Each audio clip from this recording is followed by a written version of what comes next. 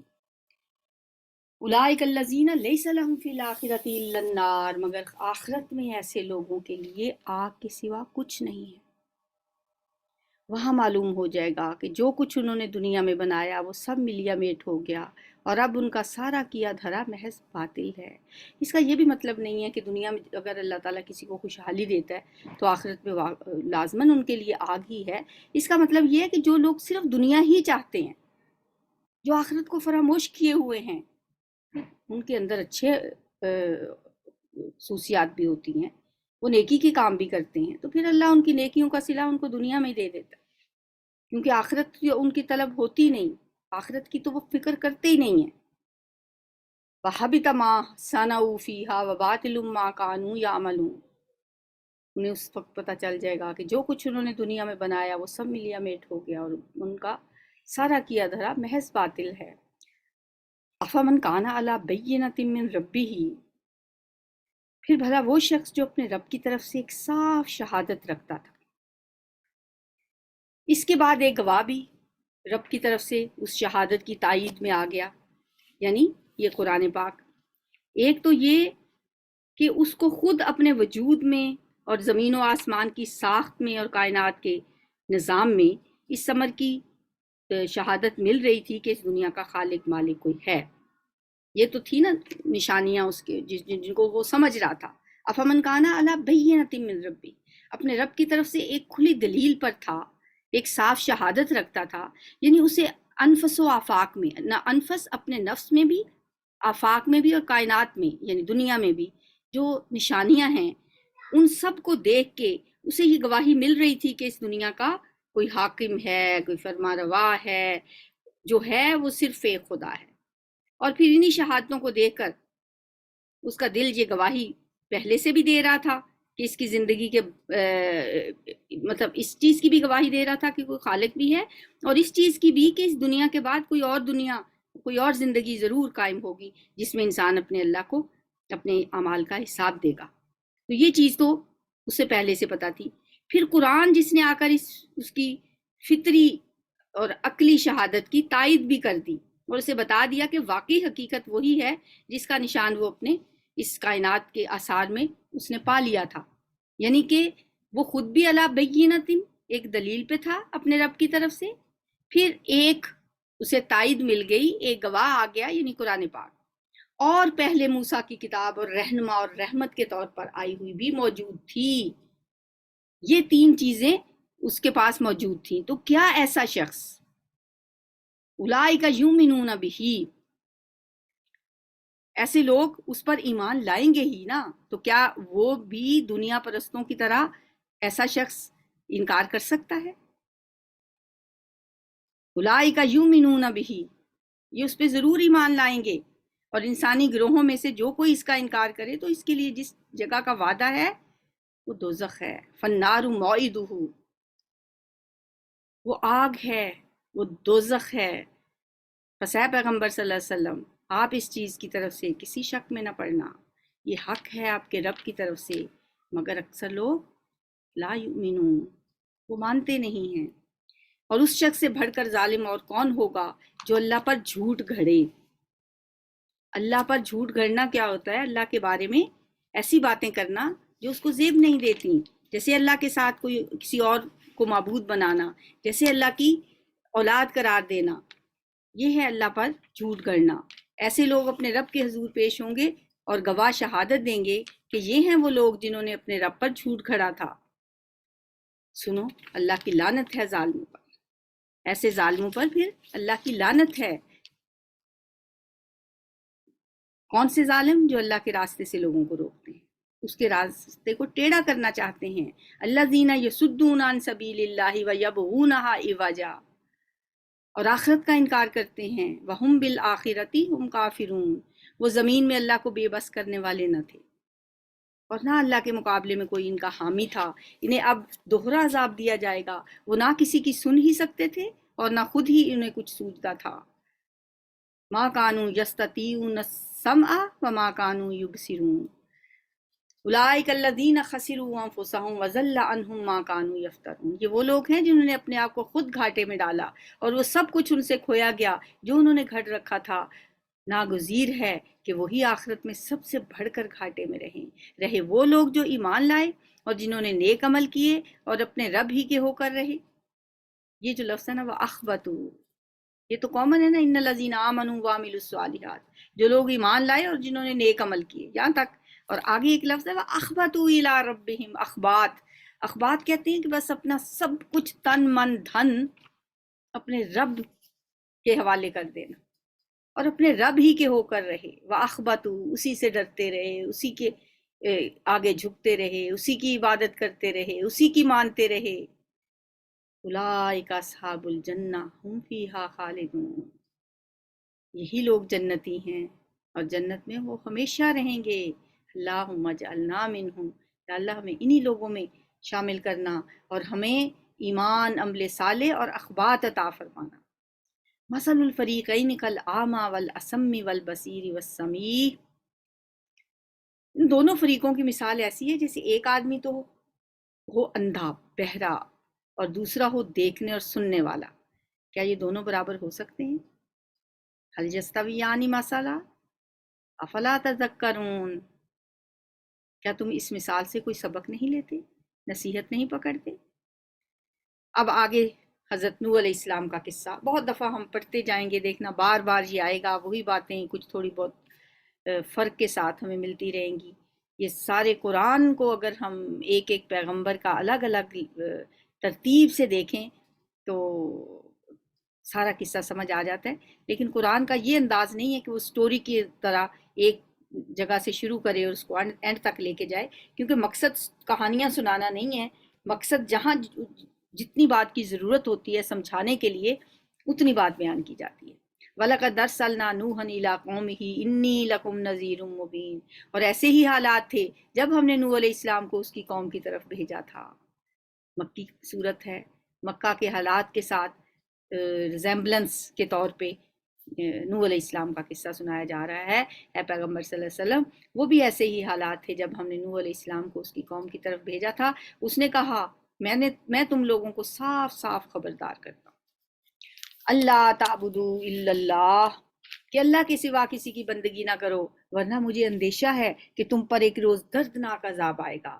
جواب میں اس کی قوم کے سردار جنہوں نے اس کی بات ماننے سے انکار کیا تھا بولے، ہماری نظر میں تو تم اس کے سوا کچھ نہیں ہو کہ بس ایک انسان ہو ہم جیسے، اور ہم دیکھ رہے ہیں کہ ہماری قوم میں سے بس ان لوگوں نے جو ہمارے ہاں اراذل سمجھے جاتے ہیں، رذیل قسم کے لوگ ہیں۔ ہم اراذلنا بادی الرائے، بے سوچے سمجھے تمہاری پیروی اختیار کر لی ہے، اور ہم کوئی چیز بھی ایسی نہیں پاتے جس میں تم لوگ ہم سے کچھ بھرے ہوئے ہو، بلکہ ہم تو تمہیں جھوٹا سمجھتے ہیں۔ بل نظنکم کاذبین، ہم تمہیں جھوٹا سمجھتے ہیں۔ اس نے کہا ہے میری قوم کے لوگوں، ذرا سوچو تو صحیح کہ اگر میں اپنے رب کی طرف سے ایک کھلی شہادت پر قائم تھا، پھر اس نے مجھے اپنی خاص رحمت سے بھی نواز دیا، مگر وہ تم کو نظر نہ آئی، تو آخر ہمارے پاس کیا ذریعہ ہے کہ تم ماننا نہ چاہو اور ہم زبردستی اس کو تمہارے سر پر مسلط کر دیں؟ انلزمکموہا وانتم لہا کارہون، کیسے ہم تمہارے اوپر اس چیز کو مسلط کر دیں جو تم لینا ہی نہیں چاہتے؟ ہم زبردستی کیسے تمہارے ساتھ تھوپ دیں وہ چیز؟ وَيَا قَوْمِ لَا أَسْأَلُكُمْ عَلَيْهِ مَالًا، اے میری قوم کے لوگوں، میں اس کام پر تم سے کوئی مال تو نہیں مانگتا۔ ان اجریہ الا علی اللہ، میرا اجر تو اللہ کے ذمے ہے، اور میں ان لوگوں کو دھکے دینے سے بھی رہا جنہوں نے میری بات مانی ہے۔ وہ آپ ہی اپنے رب کے حضور جانے والے ہیں، مگر میں دیکھتا ہوں کہ تم لوگ جہالت پر رکھتے، اور اے قوم، اگر میں ان لوگوں کو دھتکار دوں تو خدا کی پکڑ سے کون مجھے بچانے آئے گا؟ نبی صلی اللہ علیہ وسلم سے بھی ایسے ہی مطالبے کرتے تھے سرداران قریش کہ یہ جو غلام، غریب، مسکین قسم کے لوگ ہیں، ہر وقت آپ کے ارد گرد انہی کا جھمگھٹا رہتا ہے، اگر آپ ان کو یہاں سے ہٹا دیں تو ہم آپ کی بات سن سکتے ہیں۔ تو نبی صلی اللہ علیہ وسلم کا دل اٹھتا تھا ایسی باتوں سے کہ یہ لوگ جو جنہوں نے میری بات مانی ہے، جو اللہ کو ماننے والے ہیں، ان کو میں کیسے اپنے سے دور کر دوں؟ تو اللہ تعالیٰ حضرت نوح علیہ السلام کا قصہ آپ کو سنا رہے ہیں کہ نوح علیہ السلام سے بھی لوگوں نے یہی بات کی تھی، اور انہوں نے آگے سے یہی کہا تھا، فَيَا قَوْمِ مَنْ يَنْصُرُنِي مِنَ اللَّهِ إِن تَرَكْتُهُمْ أَفَلَا تَذَكَّرُونَ، اگر میں ان لوگوں کو دھتکار دوں تو اللہ کی پکڑ سے مجھے کون بچائے گا؟ تم لوگوں کی سمجھ میں کیا اتنی سی بات بھی نہیں آتی؟ اور میں تم سے نہیں کہتا کہ میرے پاس اللہ کے خزانے ہیں، نہ یہ کہتا ہوں کہ میں غیب کا علم رکھتا ہوں، نہ یہ میرا دعویٰ ہے کہ میں فرشتہ ہوں، اور یہ بھی میں نہیں کہہ سکتا کہ جن لوگوں کو تمہاری آنکھیں حقارت سے دیکھتی ہیں انہیں اللہ نے کوئی بھلائی نہیں دی، ان کے نفس کا حال تو اللہ ہی بہتر جانتا ہے۔ اللہ عالم بما فی انفسہم انی اذا لمن الظالمین، اگر میں ایسا کہوں تو میں ظالم ہوں گا۔ آخرکار ان لوگوں نے کہا کہ اے نوح، تم نے ہم سے جھگڑا کر لیا۔ قالوا یا نوح قد جادلتنا فاکثرت جدالنا، اور بہت کر لیا، اب تو بس وہ عذاب لے آؤ جس کی تم ہمیں دھمکی دیتے ہو اگر سچے ہو تو۔ نوح علیہ السلام نے جواب دیا، وہ تو اللہ ہی لائے گا اگر چاہے گا، اور تم اتنا بل بوتا نہیں رکھتے کہ اسے روک دو۔ اب اگر میں تمہاری کچھ خیر خواہی کرنا بھی چاہوں تو میری خیر خواہی تمہیں کوئی فائدہ نہیں دے سکتی، جبکہ اللہ ہی نے تمہیں بھٹکا دینے کا ارادہ کر لیا۔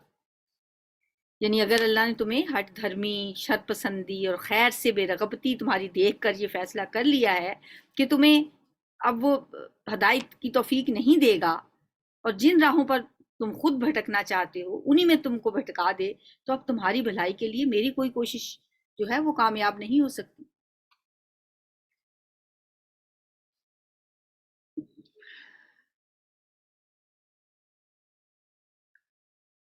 جبکہ اللہ ہی نے تمہیں بھٹکا دینے کا ارادہ کر لیا ہو۔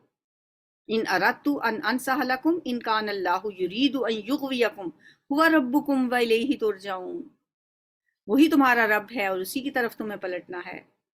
اے نبی صلی اللہ علیہ وآلہ وسلم، کیا یہ لوگ کہتے ہیں کہ اس شخص نے یہ سب کچھ خود گھڑ لیا ہے؟ اب پھر خطاب نبی صلی اللہ علیہ وآلہ وسلم پھر لوٹ کے آپ سے، ام یقولون افطرا، یہ کہتے ہیں کہ یہ قرآن خود گھڑ کے لے آیا ہے؟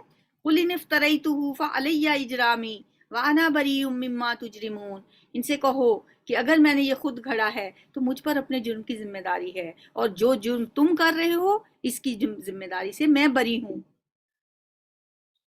آخر نوح علیہ السلام پر وحی کی گئی، وَأُوحِیَ إِلَىٰ نُوحٍ أَنَّهُ لَن يُؤْمِنَ مِن قَوْمِكَ، کہ جو لوگ ایمان لا چکے بس وہ لا چکے، اب کوئی ماننے والا نہیں، ان کے کرتوتوں پر غم کرنا چھوڑ دو۔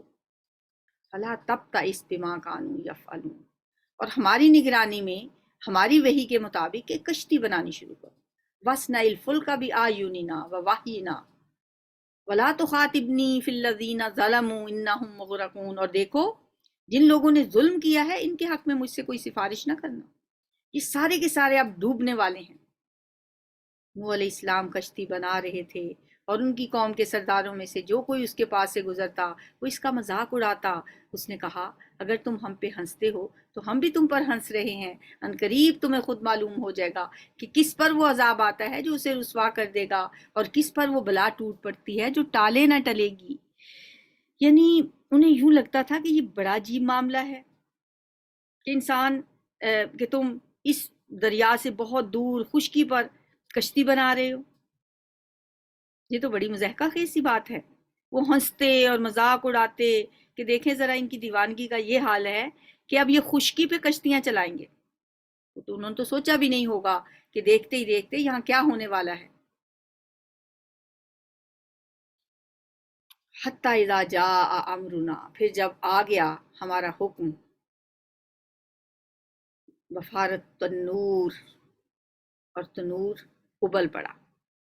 تنور کا میں سے پانی کا نکلنا یہ اللہ تعالیٰ نے پہلے سے ہی حضرت نوح علیہ السلام کو بتا دیا تھا کہ جس دن تنور سے پانی نکلنا شروع ہو تو سمجھ جانا کہ اب وہ عذاب آنے ہی والا ہے۔ تو مفسرین نے مختلف اس بارے میں آراء دی ہیں کہ تنور ابلنے سے کیا مراد ہے۔ بہرحال جو صحیح بات لگتی ہے وہ یہی ہے کہ طوفان کی ابتدا ایک خاص تنور سے ہوئی جس کے نیچے سے پانی کا چشمہ پھوٹ پڑا، اور پھر ایک طرف آسمان سے بارش شروع ہو گئی اور دوسری طرف زمین میں جگہ جگہ اسی طرح کے چشمے ابل پڑے، اور دیکھتے ہی دیکھتے ہر طرف جل تھل ہو گیا۔ اور اللہ تعالیٰ نے فرمایا، ہم نے کہا قُلْ نَحْمِلْ فِيهَا، ہم نے کہا ہر قسم کے جانوروں کا ایک ایک جوڑا کشتی میں رکھ لو، اپنے گھر والوں کو بھی، سوائے ان لوگوں کے جن کی نشاندہی پہلے کی جا چکی ہے کہ یہ ہدایت نہیں پائیں گے۔ اس میں سوار کرا دو اور ان لوگوں کو بھی بٹھا لو جو ایمان لائے ہیں، اپنے گھر والوں کو بھی اور ہر جانوروں کا ایک ایک جوڑا بھی، اور جو آپ کے ساتھ ایمان لے ہیں۔ 950 سال کی تبلیغ کے نتیجے میں کہا جاتا ہے 40 مرد اور 40 عورتیں ایمان لائے تھے، اور تھوڑے ہی لوگ تھے جو نوح علیہ السلام کے ساتھ ایمان لائے۔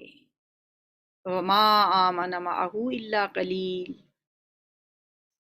نوح علیہ السلام نے کہا سوار ہو جاؤ فیہا، اس میں، بسم اللہ مجریہا و مرساہا ان ربی لغفور الرحیم۔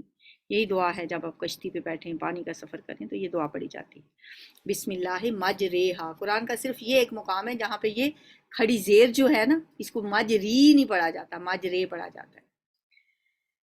بسم اللہ مجریہا و مرساہا ان ربی لغفور الرحیم، اللہ کے نام سے اس کا چلنا بھی اور اس کا ٹھہرنا بھی، میرا رب بڑا غفور اور رحیم ہے۔ کشتی ان لوگوں کو لیے چلی جا رہی تھی اور ایک ایک موج پہاڑ کی طرح اٹھ رہی تھی۔ نوح علیہ السلام کا بیٹا دور فاصلے پر تھا۔ نوح علیہ السلام نے پکار کر کہا، بیٹا ہمارے ساتھ سوار ہو جا، کافروں کے ساتھ نہ رہ۔ یا بنی ارکب معنا ولا تکن مع الکافرین، کافروں کے ساتھ نہ رہو۔ بیٹا تھا نا، باپ کا خون جوش مار رہا تھا، بیٹا ہمارے ساتھ آ جا، اس کشتی میں سوار ہو جا۔ اللہ کی حکمتیں دیکھیں۔ اللہ نے فرمایا قَالَ سَآوِي إِلَىٰ جَبَلٍ، اس لڑکے نے کہا، بیٹے نے کہا میں ابھی ایک پہاڑ پر چڑھا جاتا ہوں جو مجھے پانی سے بچا لے گا۔ نوح علیہ السلام نے کہا لا عاصم اليوم من امر اللہ الا من رحم، آج کوئی چیز اللہ کے حکم سے بچانے والی نہیں ہے سوائے اس کے کہ اللہ ہی کسی پر رحم فرمائے۔ باپ بیٹے میں یہ گفتگو جاری تھی، اتنے میں ایک موج دونوں کے درمیان حائل ہو گئی۔ وحال بینہما الموج فکان من المغرقین، اور وہ دیکھتے ہی دیکھتے ڈوبنے والوں میں شامل ہو گیا۔ حکم ہوا اے زمین اپنا سارا پانی نگل جا، اور اے آسمان رک جا۔ چنانچہ پانی زمین میں بیٹھ گیا، فیصلہ چکا دیا گیا، کشتی جودی پہاڑ پر ٹک گئی اور کہہ دیا گیا کہ دوری ہوئی ظالموں کی قوم کے لیے۔ وقضی الامر واستوت علی الجودی وقیل بعدا للقوم الظالمین۔ جودی پہاڑ کردستان کے علاقے میں ہے اور آج بھی جودی کے نام سے ہی یہ مشہور ہے۔ وَنَادَى نُوحٌ رَبَّهُ، نوح نے اپنے رب کو پکارا، کہا اے میرے رب، میرا بیٹا تو میرے گھر والوں میں سے ہے اور تیرا وعدہ سچا ہے، تو سب حاکموں سے بڑا اور بہتر حاکم ہے۔